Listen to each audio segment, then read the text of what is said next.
So welcome to the first ever National Women's Cycling Forum, hosted by the Alliance for Biking and Walking and the Association of Pedestrian and Bicycle Professionals. It's so exciting to see you all here today. We have a truly impressive and inspirational group of women to share their unique insight, experience, and ideas on how to empower and engage more women to bicycle in the United States. But before we leap into a program, a little bit of background. My name is Carolyn Shapansky. I'm the outgoing communications coordinator for the Alliance for Biking and Walking. I'm the incoming director of communications for the League of American Bicyclists. And for the Alliance, the impetus for this event really started on a boat in Chattanooga, Tennessee, back in 2010. It was the Alliance Leadership Retreat. Robbie's nodding her head right now. And it was a gathering of more than 100 bicycle advocates, bicycle pedestrian advocates from around the country. And at one of the lunches, a number of women, including Alexis Lance, who is here today, Catherine Reed Moore from the South Florida Bike Coalition, Tricia Hedel from the Sacramento Area Bicycle Advocates, and others, proposed an idea that energized every single female advocate in the room, a women's caucus. The gathering was short, informal, but incredibly inspiring. We had so much to talk about: how to support each other in our own organizations as women in the bicycle movement, how to engage more women to ride bikes, and perhaps most importantly, how to build and create connections among women in the cycling movement beyond just the conferences and the annual gatherings. So the Women's Caucus carved out just a tiny window within that tight schedule of dozens of other sessions, but at least speaking for myself, it was the most memorable moment of the entire event. So with little time to develop specifics, we had to keep our goal simple, and the outcome from that meeting was simply, let's keep the conversation going.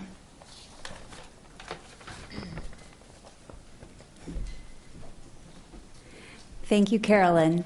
I'm Kit Keller with the Association of Pedestrian and Bicycle Professionals, and I would also like to add my welcome to Carolyn's. Thank you for taking time to come out here today.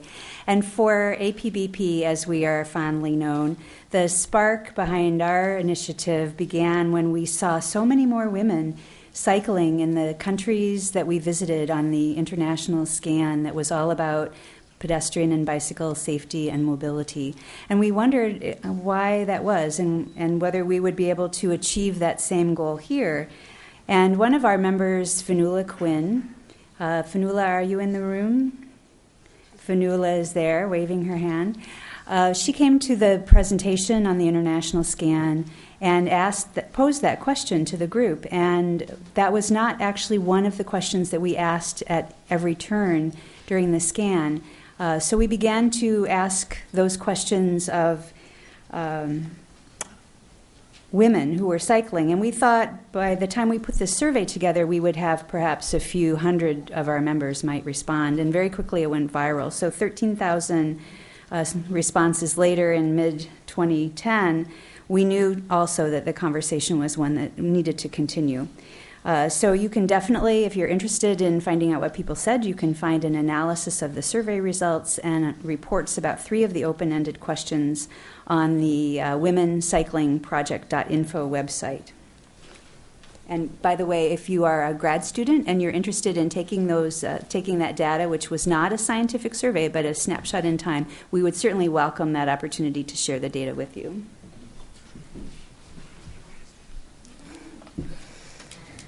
So clearly women want to talk about bicycling, but we've got a long way to go before we attain the gender parity we see in countries like Denmark, Germany, and the Netherlands. According to the Alliance's 2012 benchmarking report, women are still dramatically underrepresented when it comes to bicycling for transportation, accounting for just 24% of bike trips in 2009. But that trend is shifting. A growing number of women from all backgrounds and communities are beginning to ride and getting more involved in the bicycle advocacy movement. And we're seeing more bicycle advocacy organizations recognizing and encouraging that momentum through women-focused education classes, social rides, and more. In fact, just a few months ago, the Washington Area Bicyclists Association hosted a women bicycling forum that served as inspiration and a successful model for the event that we're hosting here today. So taking WABA's idea to the national level, we're here today to hear from women representing bicycle history, advocacy, diplomacy, engineering, racing, and retail.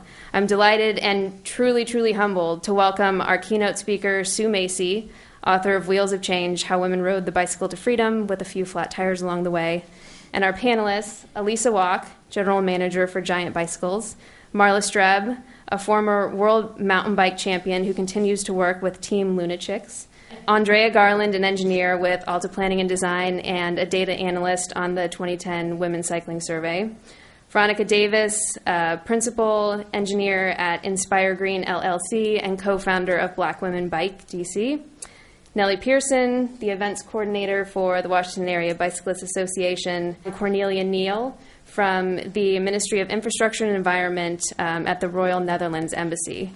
So as many of you know, the Netherlands is pretty much the global leader in terms of women's cycling. The women make up 55% of the bicyclists in the Netherlands. So really great insight with Cornelia on the panel. So finally, I'd just like to thank our sponsors who have made this event possible: Giant Bicycles, Cliff Bar, VeloJoy, the National Center for Bicycling and Walking, Electra Bicycles, and most importantly, the League of American Bicyclists.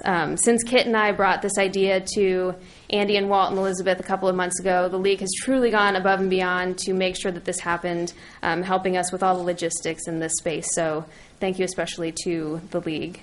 And just one more shout out to Fanula Quinn, an engineer with Alta Planning. Fanula has been absolutely instrumental in pulling this panel together and handling a lot of the logistics. So thank you again to Fanula. And finally, I'd just like to invite you all to continue the conversations you start here today at the Women's Cycling Social tomorrow, Wednesday evening at Busboys and Poets. And as you're walking out, you can grab one of the postcards at the door. So we hope you will join us for that as well. Thank you, Carolyn. So that's what the postcard looks like. So definitely be sure to grab one of those on the way out. And please do remember, this is really only the beginning of a very evolving project. And the WomenCyclingProject.info that I mentioned earlier is where you will be able to find a recording of today's webinar, forum. I'm so used to saying webinar. As well as all of the recordings of our annual Women's Cycling webinars. And we do have another one coming up on March the 28th. It's going to be featuring education and how various education programs having to do with cycling have done such a fantastic job of getting women on bikes, whether for transportation, recreation, mountain biking, commuting, all kinds of things. And we're going to also look at a variety of innovative programs throughout the U.S. We know that there are many. We had to pick a few. So that's part of the reason that we want to begin this new interactive website, is so that people will be able to share what's happening in your own area, and you can vet ideas, get feedback, share successes, get support. And we are getting closer and closer to our goal of being able, I think, to launch that interactive website by the end of this year is our goal. We need a little bit more sponsorship. So if anyone is interested and wants to be part of that, we would definitely welcome your help. And now it is my pleasure to, and by the way, Carolyn and I just happened to have some information about that, our proposal for the website, so please see us afterwards. So now it is my pleasure to introduce our keynote speaker, Sue Macy. I really enjoyed visiting Sue's website, and I encourage you to do that. She has described writing as an empowering experience. She has more than 10 books to her credit, all of which I wanted to read. I just thought they were amazing. They have to do mostly with women in sports. Besides writing books, Sue has also edited magazines, developed curriculum units for schools, and written newspaper and magazine articles, TV scripts, textbook chapters, history plays, museum exhibits, and blogs and other internet content. So if you are an aspiring writer, you definitely want to talk with Sue because she's obviously figured it out. She is also an editor of other books, and again, visit her website, SueMacy.com. We're very delighted that she'll be here speaking about her book, Wheels of Change. It has received many honors. Among them, one of the best children's books of 2001 by the Washington Post, It was a finalist for a prestigious Yalza Award for Excellence in Nonfiction, one of 11 best photography books of 2011, as recognized by brainpickings.org, and it was the only young adult book to make the list. So we're thrilled about that. And also a reviewer's favorite book of 2011, San Francisco Book Review. So we welcome her. I'm really glad to be here. I'm really glad that technology sometimes works. In the course of researching Wheels of Change, which is about the bicycle revolution of the 1890s and its impact on women, I came across this quote, which I'll read. To men, the bicycle in the beginning was merely a new toy, another machine added to the long list of devices they knew in their work and play. To women, it was a steed upon which they rode into a new world. And I couldn't have said it better myself. This quote perfectly encapsulates the impact of the bicycle on women's lives in the 19th century. For the bicycle revolution changed the way women related to their bodies, to men, and to the world at large. In 1896, no less a feminist icon than Susan B. Anthony declared, "Let me tell you what I think of bicycling. I think it has done more to emancipate women than anything else in the world. I stand and rejoice every time I see a woman ride by on a wheel." And that quote is one of the reasons I ended up writing this book, because I saw the quote and thought there's got to be a really good story there, and there was a great story there. To set the stage for this historic National Women's Cycling Forum, I'd like to share some images and anecdotes, fortunately we can do that, that illustrate the impact that the bicycle had on women in particular and on American culture in general during those early years. Okay. This is how many women dressed in the mid-19th century. Now, needless to say, wearing corsets and crinolines was impractical as well as dangerous once women started bicycling. The rush to cycling in the 1890s led to lasting dress reform. This is a piece of sheet music, one of many pieces of sheet music written about the bicycle in the 1890s. Some women brought back bloomers. Yeah, I'm sorry you guys can't see. You should sit. Some women brought back bloomers, which were the much maligned flowing pants that had been popular with feminists in the 1850s. But there was still some resistance to them. Often, this was a cigar box label from the 1890s, and they show the woman in bloomers, but she's very masculine, which was seen as a bad thing.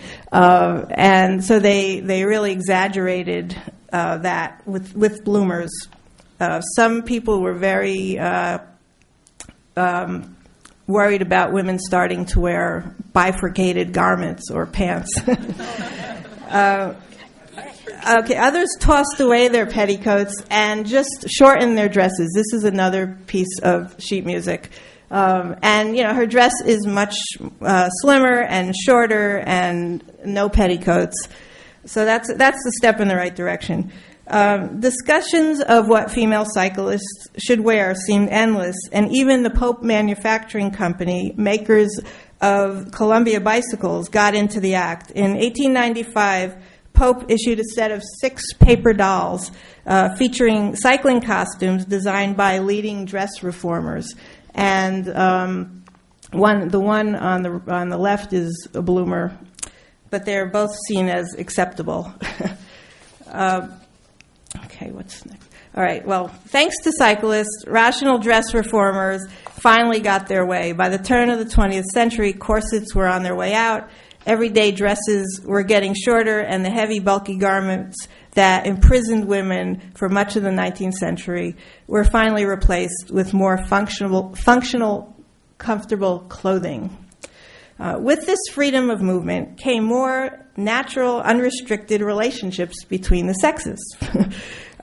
Before the heyday of the bicycle, young women in many families entertained gentlemen callers at home as their parents looked on. But once they started riding bicycles, women could go off on their own, spend time with anyone they met on the road, which was scandalous. This led to all kinds of romantic encounters, and this is another piece of sheet music, and led to friendships and romance. This is one of my favorite pictures that I was able to find. It led to tricycles and bicycles built for two, as forever memorialized in the chorus of the song Daisy Bell, about a girl who looks sweet upon the seat of a bicycle built for two. And that's the only bicycle era song that is still known today. There were hundreds, but I guess they didn't have legs or wheels. It also led to some satires about women and cycling. And the satires were about loose women, and there was a lot of outrage from do-gooders who were worried about the impact of cycling and how it would change the world, and especially women. Most famous among these was Charlotte Smith, a feminist champion of the working girl, who called the bicycle, quote, the devil's advance agent, and fervently believed, quote, that many a girl has come to her ruin through a spin on a country road. It's one of my favorite quotes. Then there were the doctors who cautioned that riding bikes could interfere with a woman's ability to have babies, and that some women were turning to cycling, quote, as a means of gratifying unholy and bestial desire. I kept that quote out of the young adult book. So they determined that the shape of the seat could result in orgasms, and came up with designs for saddles like this one that tilted backwards to avoid unwanted pressure and ensure, quote, a graceful attitude. Yet in the long run, people with clearer heads prevailed. Most physicians saw the benefits of the bicycle, and those who cautioned about the evils of cycling for women were in the minority. As for orgasms, a French physician pointed out that, quote, those who wish to indulge in such practices will not take the trouble to cycle to obtain their gratification. I also left that out of the book. Okay. I first got into this topic, besides Susan B. Anthony's quote, because I love to write about sports heroes that have been overlooked. And there were so many cyclists, both marathoners and racers, and I just really hit the tip of the iceberg. Cycling was the first large-scale physical fitness activity that women took part in. And while most female cyclists were content to enjoy social outings, some took full advantage of the competitive aspects of the sport. Okay. This is one of my favorite athletes, was Louise Armando, who was a French-Canadian and an early champion in the high-wheeler era. She regularly raced against men, sometimes dogs. Sometimes she beat the men. In 1891, she was one of the competitors in a 6-day women's race in St. Paul, Minnesota, and the local paper had coverage every day during the race, several days before the race. They had profiles of each athlete, and these are the only images I could find. These were taken from the newspaper.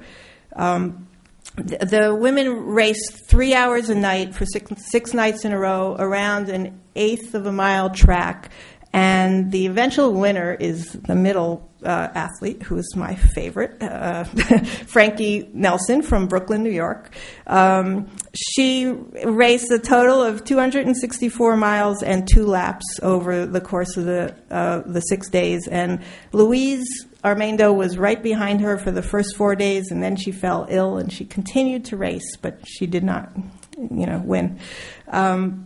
Besides racing indoors, other marathoners embraced the excitement at being in the open air and ventured as far and as fast as their bicycles would take them.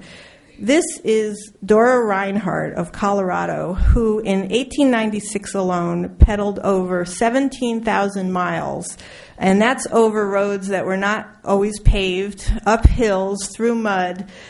For 10 days and then 20 days in a row, she rode a century, which is 100 miles. So for 20 solid days.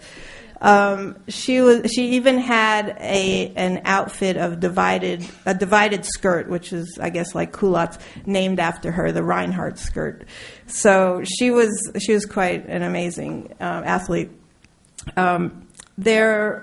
Feminists also embraced cycling. Elizabeth Cady Stanton declared in 1895 that, quote, "the bicycle will inspire women with more courage, self-respect, and self-reliance." And this woman, Frances Willard, who was the president of the Women's Christian Temperance Union, saw learning to ride a bicycle at age 53 as a metaphor for her life. And she wrote a bestseller called How I Learned to Ride a Bicycle, and also called A Wheel Within a Wheel. You can still buy it. It's really interesting. She said, "I began to feel that myself plus the bicycle equaled myself plus the world, upon whose spinning wheel we all must learn to ride." Indeed, some of the most accomplished women of the day took up cycling, and here are a few celebrity cyclists. Well, this is Frances Benjamin Johnston, complete with her fake mustache. She was the official White House photographer for five presidents, from Harrison through Taft, and many of the early photos in the Library of Congress were hers. And she posed with her bike in her very masculine outfit. One of my favorites, Annie Oakley. This is her in England. There are pictures of her, which I've never managed to find, but I've read about, of her riding her bike shooting targets. But you can see her bike is in the back of her tent in the 1890s. And then Pierre and Marie Curie took their honeymoon on a bicycle. So by the middle of the 1890s, though, it wasn't only celebrities who were having their pictures taken with their bicycles. Cycling had cut across many different cultures and classes. It had invaded American society in myriad ways, influencing music, literature, design, and the very landscape of the country, because cyclists were a big force behind paving America's roads.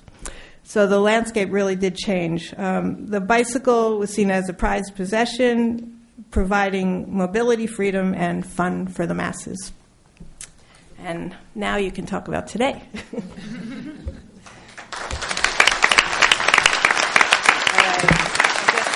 Thank you so much. What an amazing presentation. Very inspiring.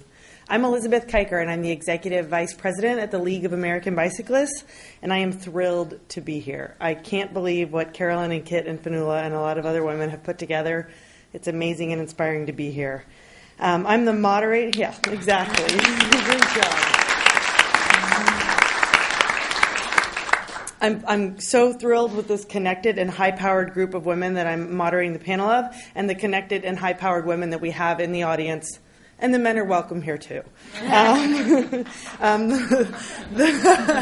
The summit's focus, as you all know, is on increasing cycling in the United States and increasing the way that people who work on cycling and cycling advocacy can affect change. And we are focused here for these couple of hours on how we can do that among women, how we can get more women cycling, more women active in cycling advocacy, and more non-traditional women cyclists.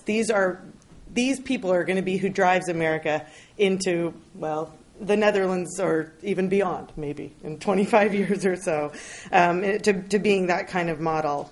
I want to go ahead and get started. We have a very short time, and our panel is amazing, and I don't want to take any more of their time. So before we dive into our questions and the issues, I want to ask each panelist to introduce themselves, and then to tell us one story just in the last year that has happened to them that has inspired them about cycling. So we're going to start with Elisa Walk. I'm Elisa Walk. I'm the general manager for Giant Bicycles in the United States. We are based in California. Wait, was there something else I was supposed to say other than my cycling moment? my name, my Your company. name, your title, All right. you're good. You guys can find me later if you have any further questions. So my most memorable moment, it wasn't actually me riding, but my most impactful cycling moment this year is a bit of a story. So Giant, our women's program, we sponsor an event called the Tour de Pink. And it's a ride. There's one ride on the East Coast, one on the West Coast, that supports women, young women fighting breast cancer. So the proceeds go to the Young Survivor Coalition. So we sponsor this event for a couple years. It's very close to home because we have an employee who died of breast cancer at a young age. She's 42. She was in our marketing department. And that was 2 years ago. So this event has been very close to home. So I'm not sure where this inspiration came from, but we decided to do a breast cancer bike, which there are certainly a lot of breast cancer products out there in the market, but I'd only seen one other bike out there. And we wanted to do something a little bit different and really engage and recognize the women who survived. And this Tour de Pink ride is ridden by about 100 or 150 women who have survived breast cancer so far, or they just finished their treatment. So it's a very moving type of a ride. So when we decided to create this bike that's a breast cancer bike, we reached out to them and we gave them a blank canvas of a road bike in white and told them to come up with their expression of what it meant to survive breast cancer expressed on a bike. So we got 10 entries from some of the most amazing women, and we got all their stories. I literally cried for like 4 days reading all these stories from these women.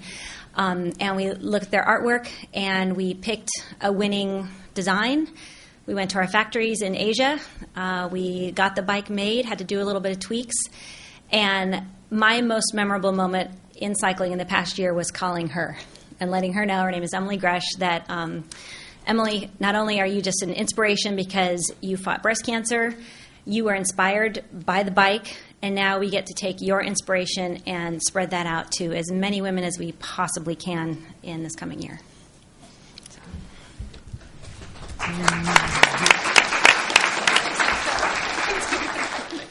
I'm Cornelia Neal. I'm with the Office of Transportation of the Royal Netherlands Embassy. I'm based here in Washington. And I don't think I can beat Renee's story. This is very moving, and I think it's amazing. What has been very inspirational for me is that the embassy has funded a couple of Think Bike workshops. And we started in Toronto, Chicago, Washington, D.C. We did two at the West Coast.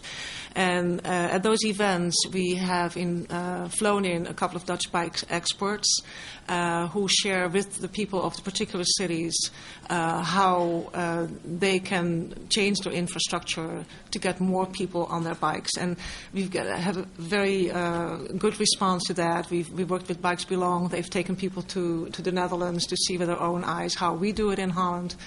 And it's been a very inspirational project for me.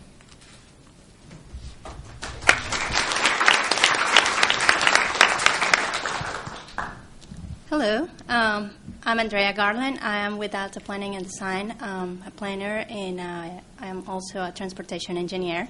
I also work with Kit and Finola and the APVP Riding Women Back to Cycling project. So can't think of one particular moment. I'm one of those persons that rides her bike everywhere, so it's kind of hard to pick one. But I think I just moved from San Diego back to Virginia, but I lived in San Diego for a whole year, almost a year and a half. And to me, it was a truly realization of what it is to live without a car in a city, in an urban area. And it was moving to me, and it was really, really great experience to be in California, in Southern California, without a car, and just experience that for a while here.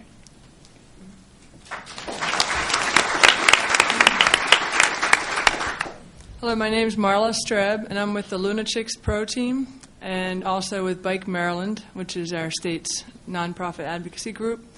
And I just moved here from California last year. I was living out there for 20 years, so it's a little bit different in the Bay Area, So I really felt like I needed to be inspired, moving back into downtown Baltimore. And I've had a lot of moments of inspiration, but, and this is going to be really cheesy, but I think right now is the most inspiring so far. So I'm going to actually take a picture of you guys, if you don't mind. Smile. Okay, you're next. My name is Veronica Davis. I'm a transportation planner and engineer here in D.C. I'm one of the co-owners of Inspire Green, and we're an environmental and sustainability company. I'm one of the co-founders of Black Women Bike. And I would say that my most inspiring story comes at the beginnings of the founding of Black Women Bike DC.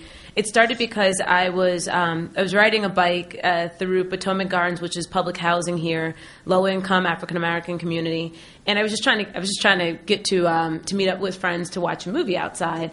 And this little girl was outside, this little black girl was outside, and she's like, "Mommy, look at the black woman on a bike." And she was screaming it, you know? And where this is located, I mean, there are bike lanes there, so I know that they see cyclists daily, but it was this realization that I looked like her, and she was very excited to see someone that looked like her on a bike. And so that was the most inspiring story, and that was the beginnings of Black Women Bike.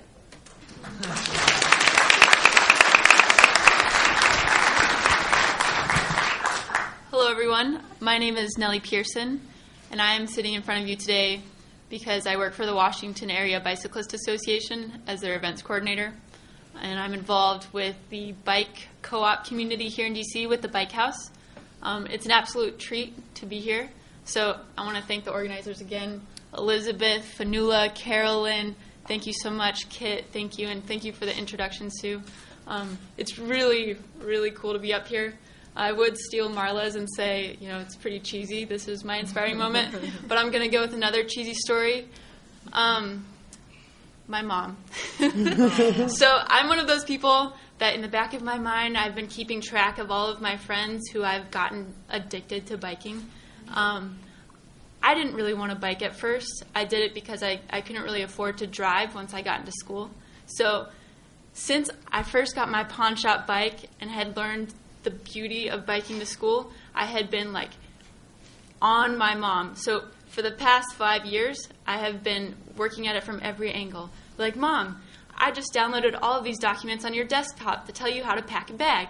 Or, Mom, like, here's an easy route to your work. It's 2 miles away. Granted, she lives in Colorado, so the topography's a little different. The weather's a little different, but it's sunny 300 days a year, and there are bike lanes. So what changed it was when she came to visit me recently in D.C. I moved here about 2 years ago, and I convinced her to get on the back of our tandem. And for those of you who don't know, tandems are the best things ever invented. They are probably cooler than the bicycle. So I got my mom on the back of a tandem, even though they are bicycles. We'll talk about that later. Yeah. So I got my mom on a tandem. We were driving. I like to call it driving. We're driving through the busy streets of D.C., and here you have someone who has never been in an urban environment like this. She's never been with taxis yelling at her, with people walking out in front of her in the bike lanes, but she got to sit in the back and just observe. So I'm going to take the credit for her getting on a bike because of her experience on the tandem and for all of the encouragement that she received in those moments where we were biking through like 8th Street in Chinatown, which is pretty crazy. So after about 2 weeks, she had gone back to Colorado. It was the serendipitous moment where her coworker offered her a free Bridgestone mountain bike. And so I received a text message like 3 minutes after that saying, okay, where can I get a helmet and where can I get a bike seat? And then a couple days later, she had posted a picture on her Facebook wall of her standing with a helmet in front of her desk. And that was my most inspiring moment.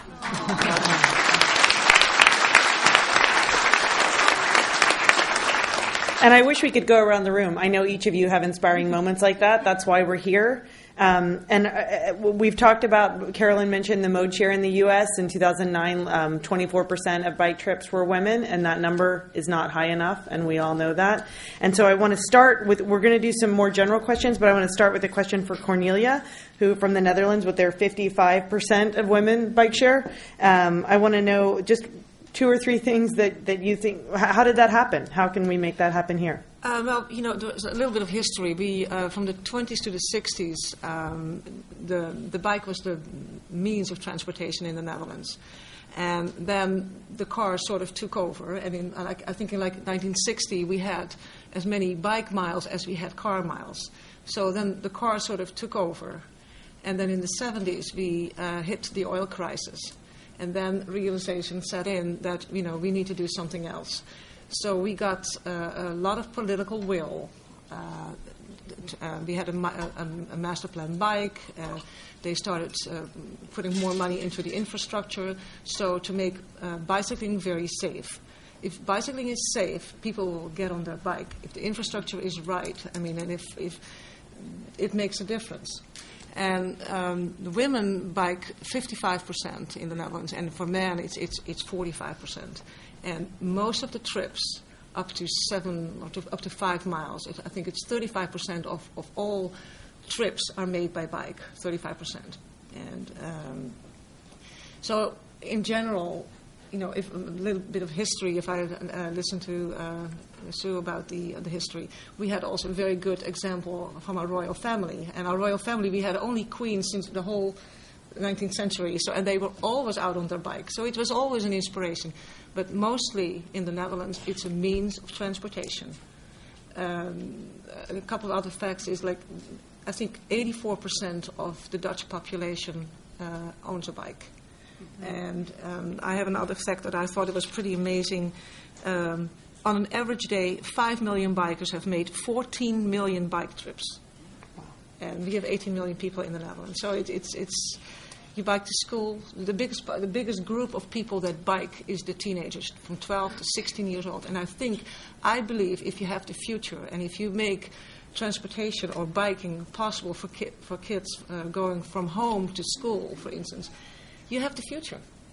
I used to go by bike from home to school, and when my son grew up here, because I've lived here for a while now, he was not able to go on his bike, and I thought it was amazing. So I actually, he had to go through a park, so I drove him to the park, and I followed him on the bike.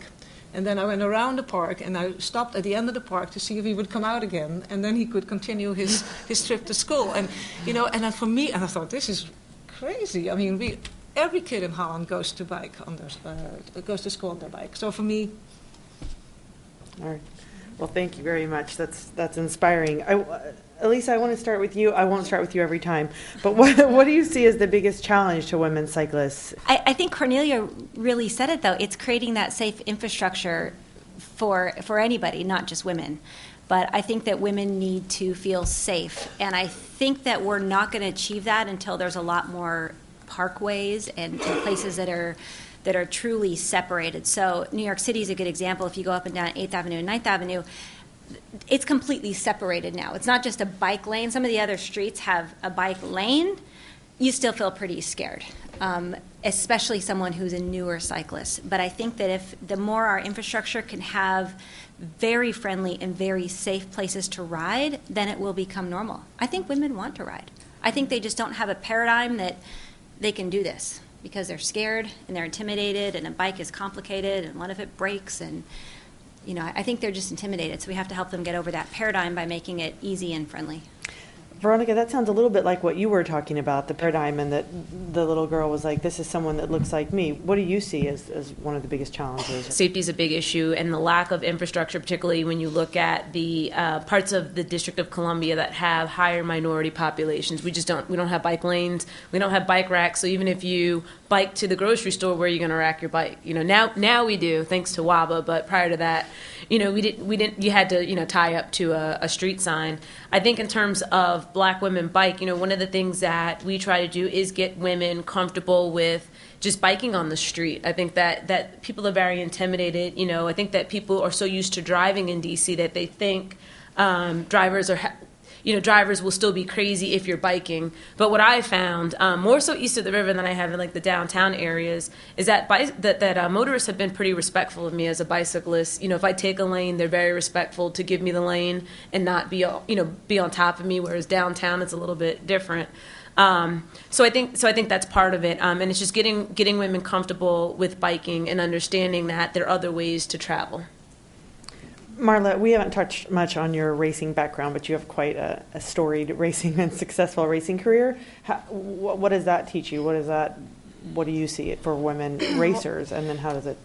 Well, as far as the barriers of entry for racing, there were a couple of things for me.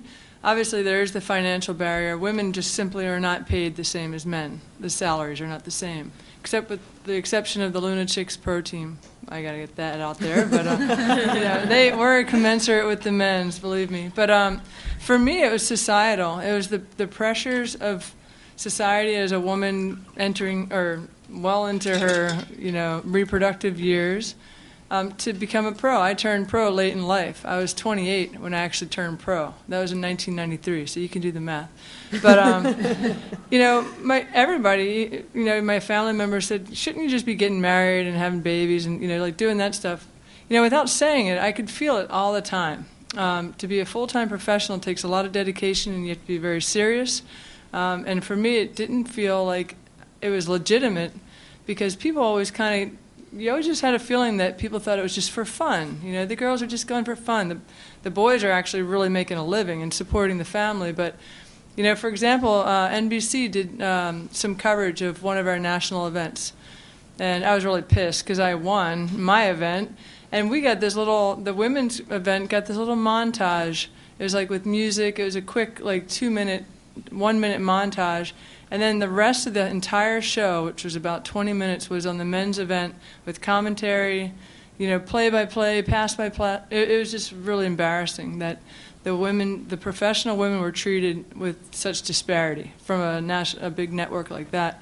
And that's just an example, that societal pressure. But, it's you overcome it, and women are overcoming it every day, and hopefully it's just getting better. Andrea, you're from Colombia, and the experience there is different than here. What do you see as a barrier? I guess both in Colombia and then here. What do you see? So, in fact, the experience is not that much difference. It is in the sense that we have more options. People associate having more options in third world countries. So, there's transit. It's a big way to get around. But in terms of bicycling, we have the same challenges we have here, or even more in terms of infrastructure and getting around, knowing how to get around by bike or people getting bikes. But I think I see a big difference here in the movement when movement gets organized and you want to put pressure into your government to do something. Which is what we're doing here. Yeah. I think that results more effectively here or can happen quicker here. I see that as an opportunity here. Whereas in Colombia in particular, if you have one person who's a champion, and we did have one, Enrique Peñalosa in Bogota during his term as a mayor, and he had a vision and he did it, and he did it all in 2 years, built separated bike infrastructure all over the city, but that was 10 years ago. And I go now and visit, and it's the same, nothing has evolved from that. Right. So as soon as you take down that champion, things don't continue happening. But I think that the movement here is way more organized and has a lot more future. Nellie, you do a lot of work with local advocacy. What do you see as the biggest challenge? I think safe infrastructure is essential, but I don't think that's inherently tied to gender. I think that safe infrastructure gets people on bikes. It helps to get women on bikes. But if we're talking about women specifically, I think we need to focus more on normalizing biking. And in the way that it's presently marketed, it's tough. You flip through a magazine and it's what WABA likes to refer to as mammals. And I hope I don't offend anybody in the room. We mammals refer to middle-aged men in Lycra, which they're wonderful. We love the mammals. We love you because ultimately you have what brought most of the bike movement up until this point. But we need to work on marketing and making sure that we're bringing in diverse faces. We're bringing in women of all shapes, sizes, and ages, and people of all shapes, sizes, and ages. And in my involvement with events, I'll be the first to admit that some of WABA's events are specifically marketed to mammals and to the more extreme crowd. We have one event called the 50 States Ride, which is, if you aren't familiar, you ride every single state street in the district, which is a 64-mile ride. Okay, mileage isn't bad, but you're stopping and starting on every single light if you're a law-abiding citizen. So it's pretty extreme, and it's a cherished event among our community, and we love it. But we also need to diversify, which is why we have events like one coming up called the DC Water Ride, where it's family-friendly because we're touring infrastructure that relates to water throughout DC. So it's like taking your family to the museums, but on your bike. So Cornelia mentioned that the royalty has been inspiring. So I think we need to get Michelle Obama on a bike, which is our version of royalty here. And, I think that would be inspiring. And it brings us to another question that Nellie also touched on, which was, what would you have to do, or what would cycling infrastructure have to look like to get your mother to ride a bike? And we thought about that question specifically because I'm from, tandems is one answer. I'm from Houston, Texas, and it's not a great city for cycling yet. But my father has been persuaded, and bikes to work and bikes to lunch and bikes around everywhere. And my mom rode twice, fell off twice, and has put it away and hasn't come back. Not bad fault, just, getting balance and getting back on the bike after years away. And so my persuasion, I haven't yet seen her update Facebook. We're too old for Facebook. But send me a picture in the mail or anything. So I'm curious, Cornelia, you mentioned moms and kids bike all the time in the Netherlands. Is that, Actually, my mother biked until she was 85 years old, and she had 2 bike bags on the side for her groceries, and she put her bottles and all her grocery shopping in there. We have designated bike paths or separated bike paths, which make it very, very safe for everybody to go on their bike. They also have some streets that are just only for cars, so the highways where you're not allowed with your bike. But we also have streets where mainly for bikers, and they're closed for cars altogether. And you start seeing that more and more in the inner cities. And I think in New York City, I think they have also a portion that's closed down now just for biking and for pedestrians. And I think that would probably make older people to use their bikes, or the mothers go on their bike. Yeah, go take one. Yeah, I just to jump in and follow up with something that Nellie said, though, I think it also comes down to marketing. People connect with someone that looks like them. And so if you do have marketing with with women who are more seasoned, then people can see them like, oh, well, she looks like me. I mean, like even on, this, you have people of different ages on the cover of this, and people connect with something that looks like them, be it race, be it size, be it age or whatever. But I noticed that a lot of marketing materials that I've seen, similar to Nellie, if you do get a woman, it's always some young 20-something college student-looking woman. And I don't think older women aren't going to connect to that. So it really does come down to marketing. And then also, too, I think that the bike shops play an important role because that's a lot of people's first experience with biking, and if they go in there and the bike shops aren't helping them, trying to find the right bike for them and for their needs, and helping them understand and not patronizing, but really helping people through the process, it will turn people off to biking. Yeah, sorry if anybody wanted to respond. We spend a lot of time talking about bike shops at the WABA's Women Forum, and I think it's a critical piece. That's where you get your first introduction to a bike. That's hopefully where you find the appropriate gear, and that's where you can get turned off to biking. And I'm going to reference one of the age-old economists here, but if bike shops don't respond to the changing needs of their market, they're going to get a slap in the face by the invisible hand. Mm-hmm. Like there's a great potential here to tap into what WABA calls the 60%. So sorry, I'm going to have to look at my notes. So when WABA talks about reaching out to people, there's the 1% that are strong and fearless. They're hopefully the folks in this room that we get out on our bikes and we feel confident. They're the 7% that are enthused and confident. Like my mom now, she is so happy to get on her bike and maybe do it twice a week. They're the 33%, no way, no how, that's not for me. I live 40 miles away from my work, that's never going to happen. And then there are the 60% that are interested but concerned. And so I think in order to reach that 60%, bike shops are one of the earliest gateways, and they really need to pay attention to women because I don't know about you, but I've had some terrible experiences in bike shops. I agree completely. I think we need to have bike shops that are catering a little bit more for the women. A lot of times women are shopping for their boyfriends for Christmas, but I don't know if you're all familiar with Lululemon here on the East Coast. You know, if your bike shop can look like a Lululemon, women are going to come in and they're going to feel really comfortable. If there's some female salespeople, that's just going to help smooth the whole experience out. You know, I'd like to say something about the women's bikes in the Netherlands. I mean, there is huge varieties of women's bikes. I mean, they're special for women, not with a bar, and so it's very easy for them with the skirts on to bike on there. It doesn't matter. So indeed, I agree with Nelly that the bike industry should really focus into that as well in the U.S. It's so funny because I was sitting here thinking about that question, how did I get my mom on her bike? And I didn't really want to answer because I was kind of ashamed. But what got my mom on her bike was getting a really cute bike that she loved because she wasn't afraid. She lives in a nice suburban community. It's pretty safe for her to ride. She can go to her store, my sister's house, things like that, all within about 2 miles.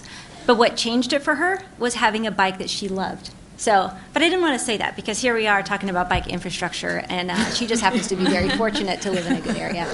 But I do think that product is very important. I could speak for Giant. I mean, it's a major focus of our organization.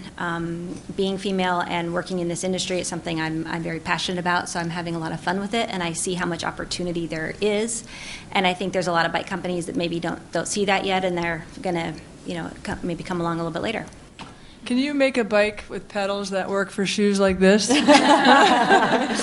my bike works for shoes like that. I ride with it all the time. I've told this story 1,000 times, but when I first tried to buy a road bike, I actually got into a little tussle at the bike shop where the man was like, "But you don't need one."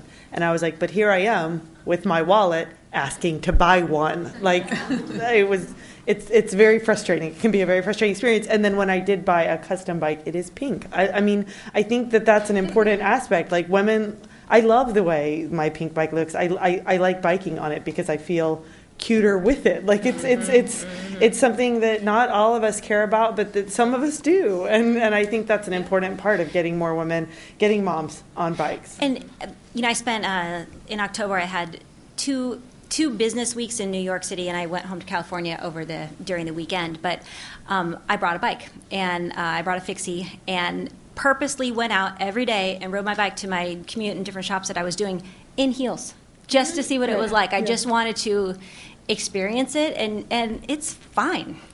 It's fine. It's easier to bike than walk. Yeah. You just have to buy A-line skirts so that you can still pedal, and you're it's no fine. big deal. I mean, what the apparel that we have, I mean, that's not the barrier. I think the barrier, again, just kind of gets back to that paradigm that women can do this. I think it's important that we spend more time thinking about working on product.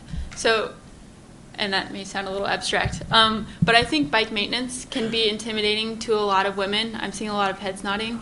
I was never, my dad never put a wrench in my hand. He gave me an Aladdin movie, and I was told to worship princesses. So I think we need to, and I know advocacy groups and bike shops and bike co-ops across the country are focusing on women's only bikes classes. And I don't think it has to be women's only, but I think we should be encouraging the folks around us to, hey, maybe take 10 or 15 minutes to learn how to replace your kickstand or something.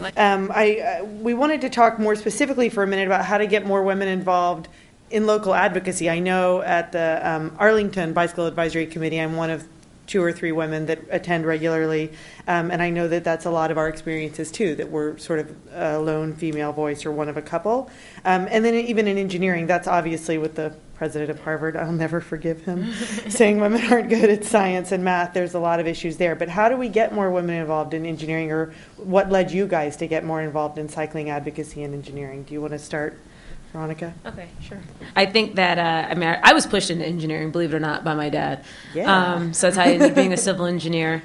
In terms of advocacy, I mean, that's one of the reasons for why Black Women Bike DC has grown and why we exist. I mean, our name is very blatant. It's not, maybe Black women of different ethnicities. No, we're Black Women Bike DC. It's very blatant. It's very in your face for that reason.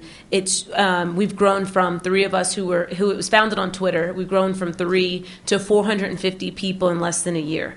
So what that says is that there was clearly, thank you, you know, and what everyone said who's joined Black Women Bike was, I thought I was the only one. You know, I thought it was just me. I thought I was by myself.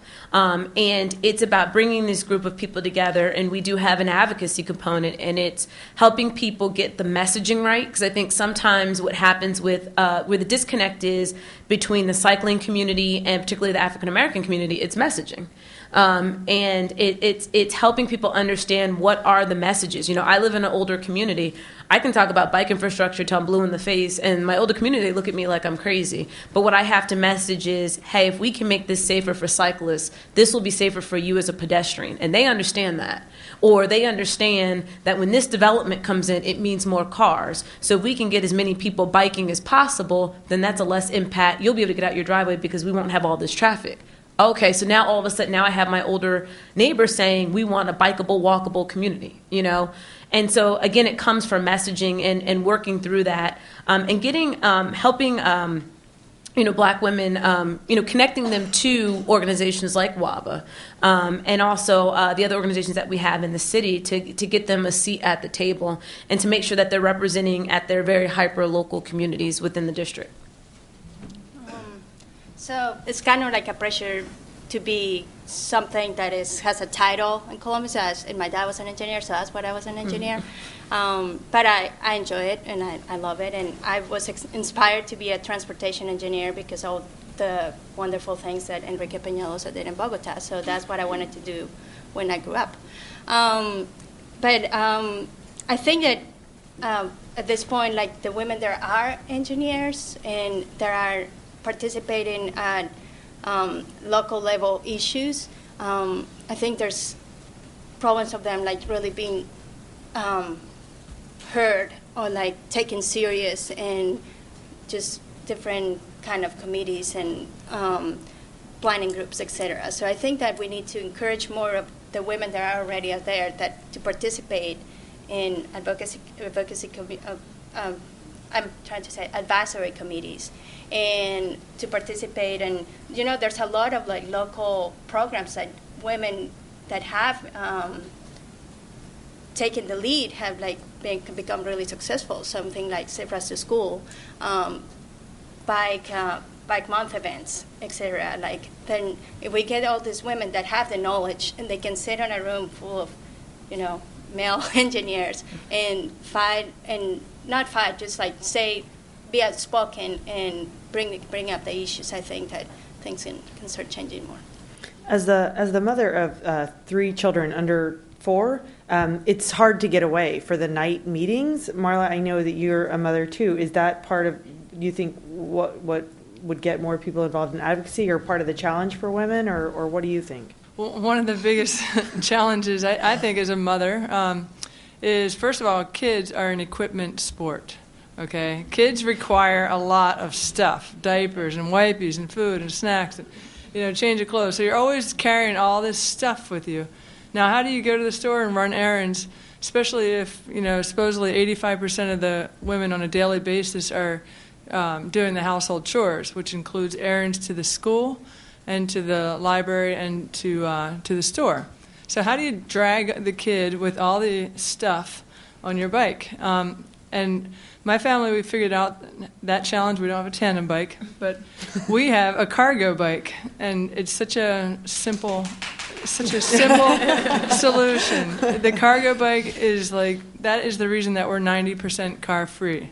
So I have 2 little kids, a 2-year-old and a 5-year-old, and we drive maybe once a week out to the county because of that cargo bike. So I would love to see more momentum with bikes like this, but you know, a lot of the problem is the expense. Mm-hmm. They're very expensive. We spent $5,000 on mine because it's all, of course, custom everything.